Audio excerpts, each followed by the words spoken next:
श्री परमात्मने नमः। अथ द्वादशोऽध्यायः भक्तियोगः। अर्जुन उवाच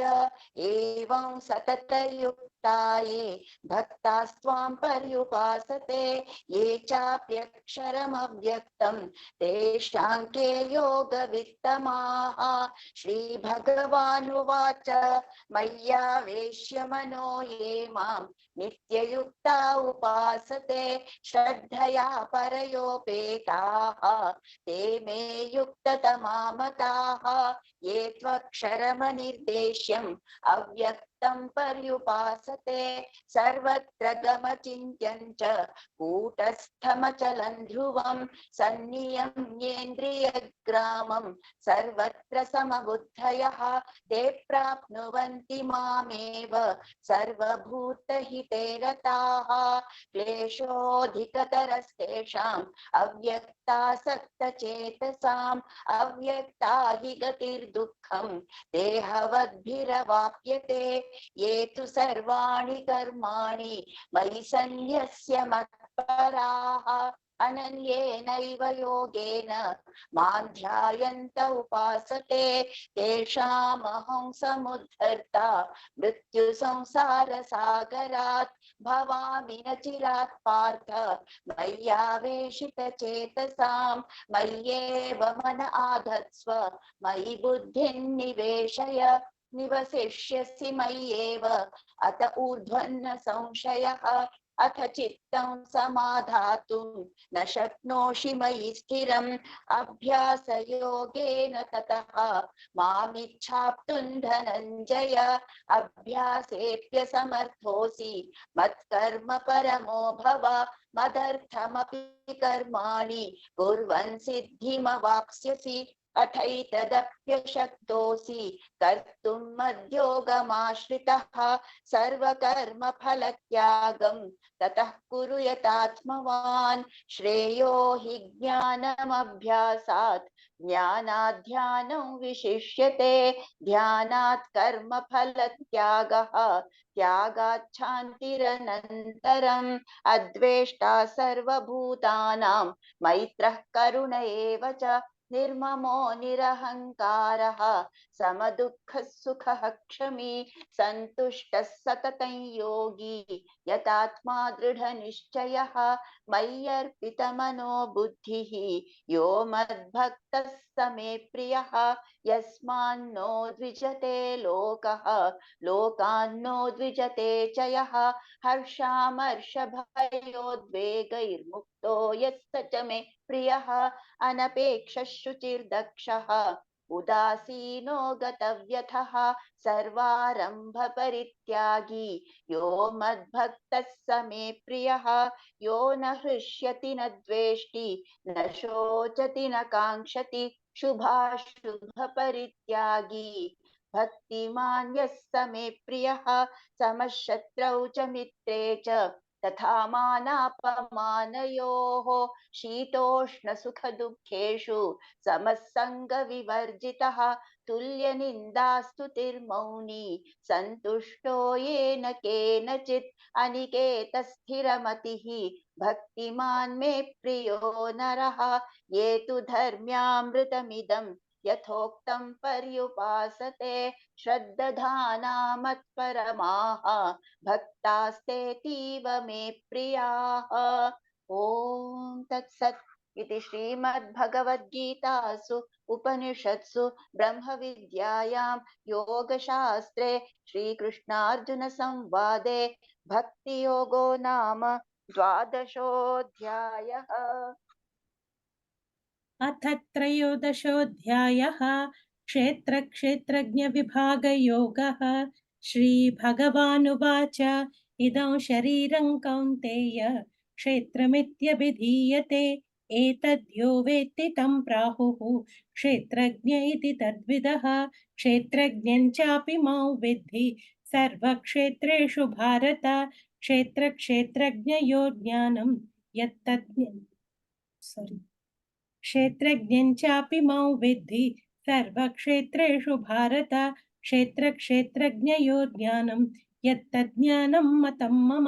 तत्क्षेत्रं यच्च यादृक् च यद्विकारि यतश्च यत् स च यो यत्प्रभावश्च तत्समासेन मे शृणु ऋषिभिर्बहुधा गीतं छन्दोभिर्विविधैः पृथक् ब्रह्मसूत्रपदैश्चैव हेतुमद्भिर्विनिश्चितैः महाभूतान्यहङ्कारः बुद्धिरव्यक्तमेव च इन्द्रियाणि दशैकञ्च पञ्चचेन्द्रियगोचराः इच्छा द्वेषः सुखं दुःखं सङ्घातश्चेतना धृतिः एतत्क्षेत्रं समासेन सविकारमुदाहृतम् अमानित्वमदम्भित्वम् अहिंसा क्षान्तिरार्जवम् आचार्योपासनो शौचं धैर्यमात्मविनिग्रहः इन्द्रियार्थेषु वैराग्यम् अनहङ्कार एव च जन्म मृत्युजरा व्याधि दुःखदोषानुदर्शनम् असक्तिरनभिष्वङ्गः पुत्रदारगृहादिषु नित्यं च समचित्तत्वम् इष्टानिष्टोपपत्तिषु मयि चानन्ययोगेन भक्तिरव्यभिचारिणी विविक्तदेशसेवित्वम् अरतिर्जनसंसदि अध्यात्मज्ञाननित्यत्वं तत्त्वज्ञानार्थदर्शनम् एतज्ज्ञानमिति प्रोक्तम् अज्ञानं यदतोऽन्यथा ज्ञेयं यत्तत् प्रवक्ष्यामि यज्ञात्वामृतमश्नुते अनादिमत्परं ब्रह्म न सत्तन्नासदुच्यते सर्वतः पाणिपादं तत् सर्वतोक्षिशिरोमुखं सर्वतः श्रुतिमल्लोके सर्वमावृत्य तिष्ठति सर्वेन्द्रियगुणाभासं सर्वेन्द्रियविवर्जितम् असक्तं सर्वभृच्चैव निर्गुणं गुणभोक्तृ च बहिरन्तश्च भूतानाम् अचरञ्चरमेव च सूक्ष्मत्वात् तदविज्ञेयं दूरस्थं चान्तिके च तत् अविभक्तं च भूतेषु विभक्तमिव च स्थितं भूतभर्तृ च तज्ज्ञेयं ग्रसिष्णुप्रभविष्णु च ज्योतिषामपि तज्ज्योतिः तमसः परमुच्यते ज्ञानं ज्ञेयं ज्ञानगम्यं हृदि सर्वस्य विष्ठितम् इति क्षेत्रं तथा ज्ञानं ज्ञेयं चोक्तं समासतः मद्भक्त एतद्विज्ञाय मद्भावायोपपद्यते प्रकृतिं पुरुषं चैव विध्यनादीवुभावपि विकारांश्च गुणांश्चैव विद्धि प्रकृतिसम्भवान् कार्यकरणकर्तृत्वे हेतुः प्रकृतिरुच्यते पुरुषः सुखदुःखानां भोक्तृत्वे हेतुरुच्यते पुरुषः प्रकृतिस्थो हि भुङ्क्ते प्रकृतिजान् गुणान् कारणं गुणसङ्गोऽस्य सदसद्योनिजन्मसु उपद्रष्टानुमन्ता च भर्ता भोक्ता महेश्वरः परमात्मेति चाप्युक्तः देहेऽस्मिन् पुरुषः परः य एवं वेत्ति पुरुषं प्रकृतिं च गुणैः सह सर्वथा वर्तमानोऽपि न स भूयोऽभिजायते ध्यानेनात्मनि पश्यन्ति केचिदात्मानमात्मना अन्ये साङ्ख्येन योगेन कर्मयोगेन चापरे अन्ये त्वेवमजानन्तः श्रुत्वानेभ्य उपासते तेऽपि चातितरन्त्येव मृत्युं श्रुतिपरायणाः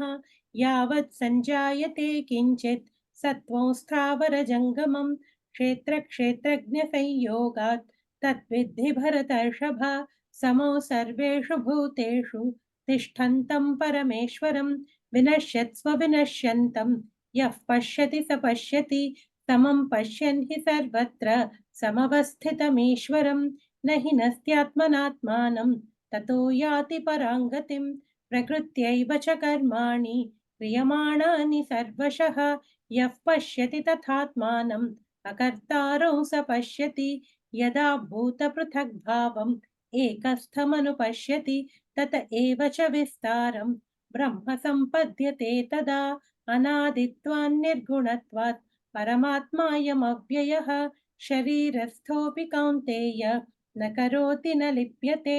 यथा सर्वगतं सौक्ष्म्यात् आकाशन्नोपलिप्यते सर्वत्रावस्थितो देहे तथात्मानोपलिप्यते यथा प्रकाशयत्येकः कृत्स्नल्लोकमिमौ रविः क्षेत्रं क्षेत्री तथा कृत्स्नं प्रकाशयति भारत क्षेत्रक्षेत्रज्ञयोरेवम् अन्तरं ज्ञानचक्षुषा भूतप्रकृतिमोक्षं च ये विदुर्यान्ति ते परम्। ॐ तत्सत् इति श्रीमद्भगवद्गीतासु उपनिषत्सु ब्रह्मविद्यायां योगशास्त्रे श्रीकृष्णार्जुनसंवादे क्षेत्रक्षेत्रज्ञविभागयोगो नाम त्रयोदशोऽध्यायः। अथ चतुर्दशोऽध्यायः गुणत्रयविभागयोगः। श्रीभगवानुवाच परं भूयः प्रवक्ष्यामि ज्ञानानां ज्ञानमुत्तमं यज्ञात्वा मुनयः सर्वे परां सिद्धिमितो गताः इदं ज्ञानमुपाश्रित्य मम साधर्म्यमागताः सर्गेऽपि नोपजायन्ते प्रलये न व्यथन्ति च मम योनिर्महद्ब्रह्म तस्मिन् गर्भं दधाम्यहं सम्भवः सर्वभूतानां ततो भवति भारत सर्वयोनिषु कौन्तेय मूर्तयः सम्भवन्ति याः तासां ब्रह्म महद्योनिः अहं बीजप्रदः पिता सत्त्वं रजस्तम इति गुणाः प्रकृतिसम्भवाः निबध्नन्ति महाबाहो देहे देहिनमव्ययम् तत्र सत्त्वन्निर्मलत्वात् प्रकाशकमनामयम् सुखसङ्गेन बध्नाति ज्ञानसङ्गेन चानघ रजो रागात्मकं विद्धि तृष्णासङ्गसमुद्भवम् तन्निबध्नाति कौन्तेय कर्मसङ्गेन देहिनं तमस्त्वज्ञानजं विद्धि मोहनौ सर्वदेहिनां प्रमादालस्य निद्राभिः तन्निबध्नाति भारत सत्त्वं सुखे संजयति रजः कर्मणि भारत ज्ञानमावृत्य तु तमः प्रमादे संजयत्युत रजस्तमश्चाभिभूय सत्त्वं भवति भारत रजः सत्त्वं तमश्चैव तमः सत्त्वं रजस्तथा सर्वद्वारेषु देहेऽस्मिन् प्रकाश उपजायते ज्ञानं यदा तदा विद्यात् विवृद्धं सत्त्वमित्युत लोभः प्रवृत्तिरारम्भः कर्मणामशमस्पृहा रजस्येतानि जायन्ते विवृद्धे भरतर्षभ अप्रकाशो प्रवृत्तिश्च प्रमादो मोह एव च तमस्येतानि जायन्ते विवृद्धे कुरु नन्दन यदा सत्त्वे प्रवृद्धे तु प्रलयं याति देहभृत् तदोत्तमविदाल्लोकान् अमलान् प्रतिपद्यते रजसि प्रलयं गत्वा कर्मसङ्गिषु जायते तथा प्रलीनस्तमसि मूढयोनिषु जायते कर्मणः सुकृतस्याहुः सात्विकं निर्मलं फलं रजसस्तु फलं दुःखम् अज्ञानं तमसः फलं सत्त्वात् संजायते ज्ञानं रजसो लोभ एव च प्रमादमोहौ तमसः भवतो ज्ञानमेव च ऊर्ध्वं गच्छन्ति सत्त्वस्थाः मध्ये तिष्ठन्ति राजसाः जघन्यगुणवृत्तिस्थाः अधो गच्छन्ति तामसाः नान्यं गुणेभ्यः कर्तारं यदा द्रष्टानुपश्यति गुणेभ्यश्च परं वेत्ति मद्भावं सोऽधिगच्छति गुणानेतानतीत्यत्रीन् देही देहसमुद्भवान् जन्म मृत्युजरा दुःखैः विमुक्तो मृतमश्नुते अर्जुन उवाच कैर्लिङ्गैस्त्रीन् गुणानेतान् अतीतो भवति प्रभो किमाचारः कथं चैतान् त्रीन् गुणानतिवर्तते श्रीभगवानुवाच प्रकाशं च प्रवृत्तिं च मोहमेव च पाण्डव न द्वेष्टि सम्प्रवृत्तानि न निवृत्तानि काङ्क्षति उदासीनवदासीनः गुणैर्यो न विचाल्यते गुणा वर्तन्त इत्येव योऽवतिष्ठति नेङ्गते समदुःखसुखस्वस्थः समलोष्टाश्मकाञ्चनः तुल्यप्रिया प्रियो धीरः तुल्यनिन्दात्मसंस्तुतिः मानापमानयोस्तुल्यः तुल्यो मित्रारिपक्षयोः सर्वारम्भपरित्यागी गुणातीतः स उच्यते माञ्चयो व्यभिचारेण भक्तियोगेन सेवते स गुणान् समतीत्यैतान् ब्रह्म भूयाय कल्पते ब्रह्मणो हि प्रतिष्ठाहम् अमृतस्याव्ययस्य च शाश्वतस्य च धर्मस्य सुखस्यैकान्तिकस्य च ॐ तत्सत् इति श्रीमद्भगवद्गीतासु उपनिषत्सु ब्रह्मविद्यायां योगशास्त्रे श्रीकृष्णार्जुनसंवादे गुणत्रयविभागयोगो नाम चतुर्दशोऽध्यायः। अथ पञ्चदशोऽध्यायः पुरुषोत्तमयोगः। श्रीभगवानुवाच ऊर्ध्वमूलमधः शाखम् अश्वत्थं प्राहुरव्ययम् छन्दांसि यस्य पर्णानि यस्तं वेद स वेदवित् अधश्चोर्ध्वं प्रसृतास्तस्य शाखाः गुणप्रवृद्धा विषयप्रवालाः अधश्च मूलान्यनुसन्ततानि कर्मानुबन्धीनि मनुष्यलोके न रूपमस्येह तथोपलभ्यते नान्तो न चादिर्न च सम्प्रतिष्ठा अश्वत्थमेनौ सुविरूढमूलम् असङ्गशस्त्रेण दृढेन छित्त्वा ततः पदं तत्पर परिमार्गितव्यं यस्मिन् गता न निवर्तन्ति भूयः तमेव चाद्यं पुरुषं प्रपद्ये यतः प्रवृत्तिः प्रसृता पुराणी निर्मानमोहाजितसङ्गदोषाः अध्यात्मनित्या विनिवृत्तकामाः द्वन्द्वैर्विमुक्ता सुखदुःखसंज्ञैः गच्छन्त्यमूढाः पदमव्ययं तत् न तद्भासयते सूर्यः न शशाङ्को न पावकः यद्गत्वा न निवर्तन्ते तद्धाम परमं मम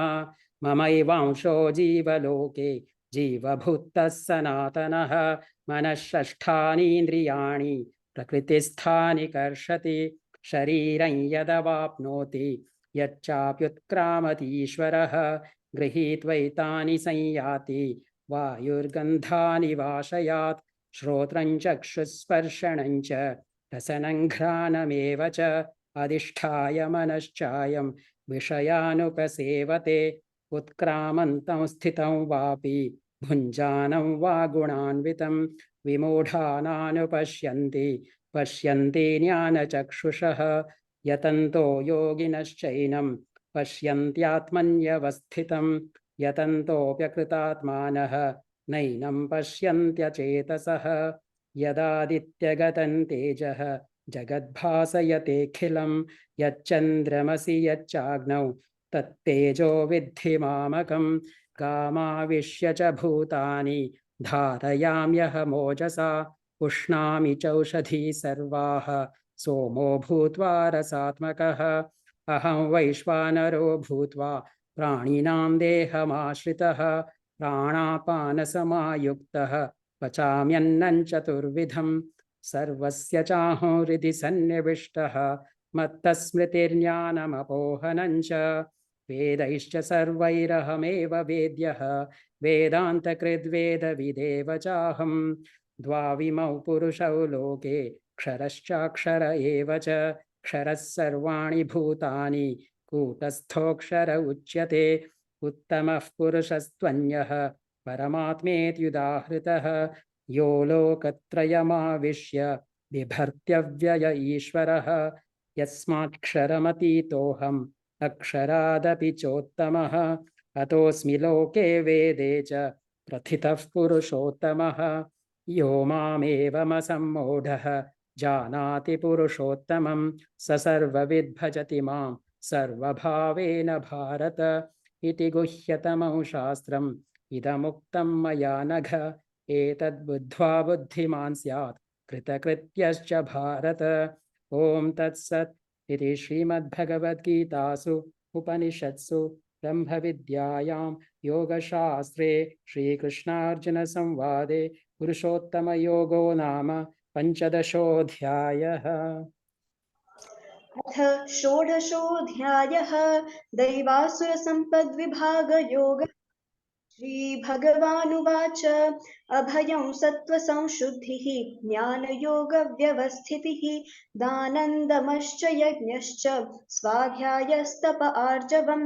अहिंसा सत्यमक्रोधः त्यागः शान्तिरपैशुनम् दया भूतेष्वलोलुप्त्वम् मार्दवं ह्रीरचापलम् तेजः क्षमा धृतिः शौचम् अद्रोहो नातिमानिता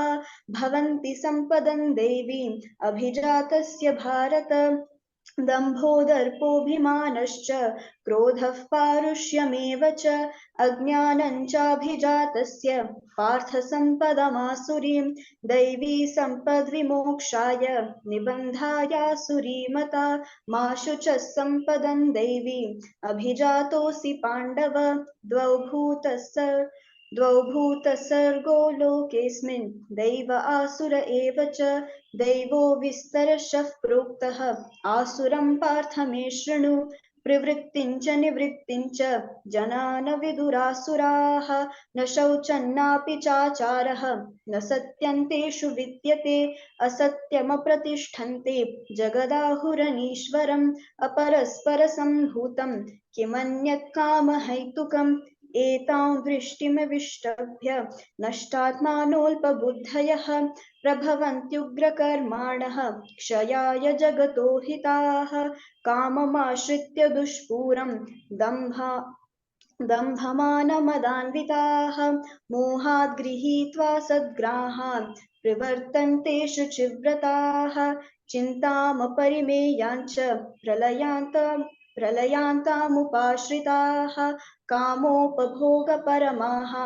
एतावदिति निश्चिताः आशापाशशतैर्बद्धाः कामक्रोधपरायणाः ईहन्ते कामभोगार्थम् अन्यायेनार्थसञ्चयान् इदमद्य मया लब्धम् इमं प्राप्स्ये मनोरथम् इदमस्तीदमपि मे भविष्यति पुनर्धनम् असौ मया हतः शत्रुः हनिष्ये चापरानपि ईश्वरोऽहमहं भोगी सिद्धोऽहं बलवान् सुखी आढ्योऽभिजनवानस्मि कोऽन्योऽस्ति सदृशो मया यक्ष्ये दास्यामि मोदिष्ये इत्यज्ञानविमोहिताः अनेकचित्तविभ्रान्ताः मोहजालसमावृताः प्रसक्तः कामभोगेषु पतन्ति नरकेषु च आत्मसम्भाविताः स्तब्धाः धनमानमदान्विताः यजन्ते नाम यज्ञैस्ते दम्भेनाविधिपूर्वकम् अहङ्कारं बलं दर्पं कामं क्रोधं च संश्रिताः मामात्मपरदेहेषु प्रद्विषन्तोऽभ्यसूयकाः तानहं द्विषतः क्रूरान् संसारेषु नराधमान् क्षिपाम्यजस्रमशुभान् आसुरीष्वेव योनिषु आसुरीयोनिमापन्नाः मूढा जन्मनि जन्मनि मामप्राप्त्यैव कौन्तेय ततो यान्त्यधमां गतिम् त्रिविधं नरकस्येदं द्वारन्नाशनमात्मनाः कामः क्रोधस्तथा लोभः तस्मादेतत्त्रयं त्यजेत् एतैर्विमुक्तः कौन्तेय तमोद्वारैस्त्रिभिर्नरः आचरत्यात्मनः श्रेयः ततो याति परां गतिम् यः शास्त्रविधिमुत्सृज्य वर्तते कामकारतः न स सिद्धिमवाप्नोति न सुखं न परां गतिम् तस्मात् शास्त्रं प्रमाणन्ते कार्याकार्यव्यवस्थितौ ज्ञात्वा शास्त्रविधानोक्तं कर्म कर्तुमिहार्हसि ॐ तत्सत् इति श्रीमद्भगवद्गीतासु उपनिषत्सु ब्रह्मविद्यायां योगशास्त्रे श्रीकृष्णार्जुनसंवादे दैवासुरसम्पद्विभागयोगो नाम षोडशोऽध्यायः हरिः ओम् श्रीगुरुभ्यो नमः हरिः ओम् श्रीकृष्णार्पणमस्तु